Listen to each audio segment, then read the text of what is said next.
The kits from Fresh Season 2024 fucking suck. Everyone laugh right now.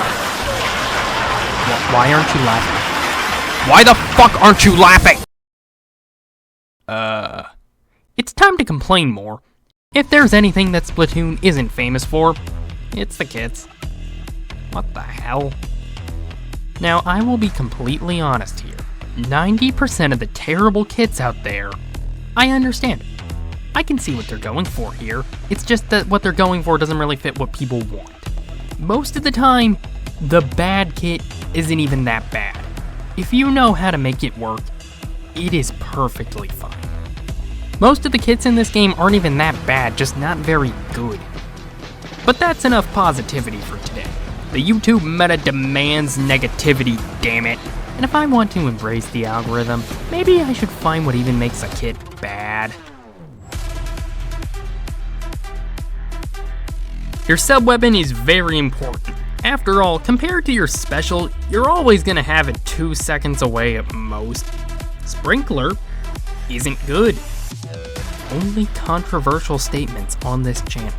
It rarely does any damage. That damage is only good if your enemy is standing right on top of the damn thing.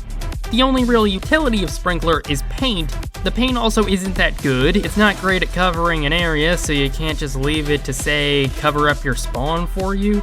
And trying to use it in combat, it's not threatening. Now pretty much anytime Sprinkler gets put on a weapon, it automatically becomes significantly worse. Just because its only other tool is worthless most of the time. A good sub can fill a weapon's weakness. A bad sub leaves it with that weakness and doesn't buff it to make up for said weakness. It's like BTD6 cross-pathing. Yeah, that main thing is pretty good, but if that side thing doesn't work with it very well, you just start to question the point.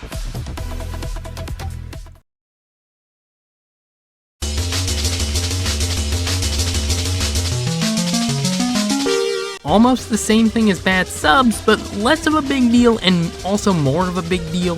Your special is limited. You won't always have it, and you're not meant to rely on it in every situation. However, your special is your big thing, the playmaker that you're building up to. It's not always available because it's meant to be this ultimate tool that's too powerful to just have at any given time. Now in a solo queue setting, this doesn't really matter. People mostly just use specials when they feel it would be good, without coordinating with teammates, but you still feel it when your special isn't on par with the rest. I run special charge up for a reason. If my special isn't that good to begin with, I'm at least going to make it a disposable tool I can get some use from. Without a good special, it can be hard to get some serious pressure out, and you can feel it. A bad special really limits your max power, making you mostly reliant on your main and sub being good.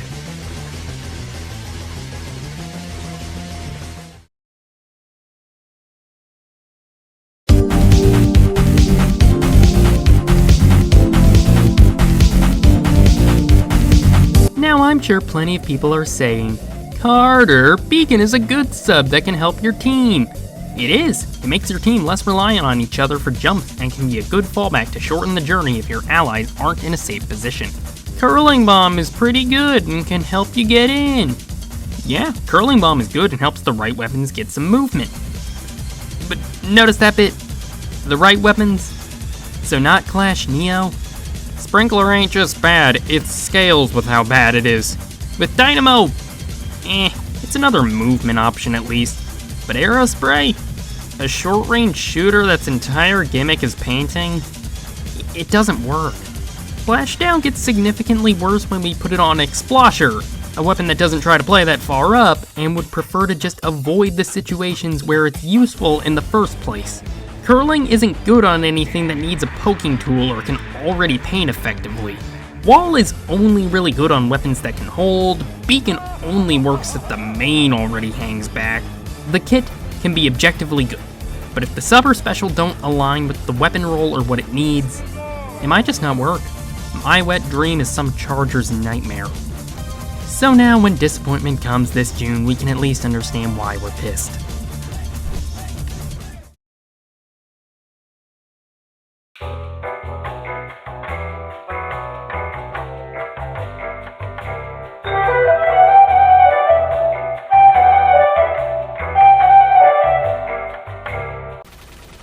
I remember once for a video, there was Lego movie porn on the wall, and I had to censor it frame by frame to make sure none of it showed up in the video.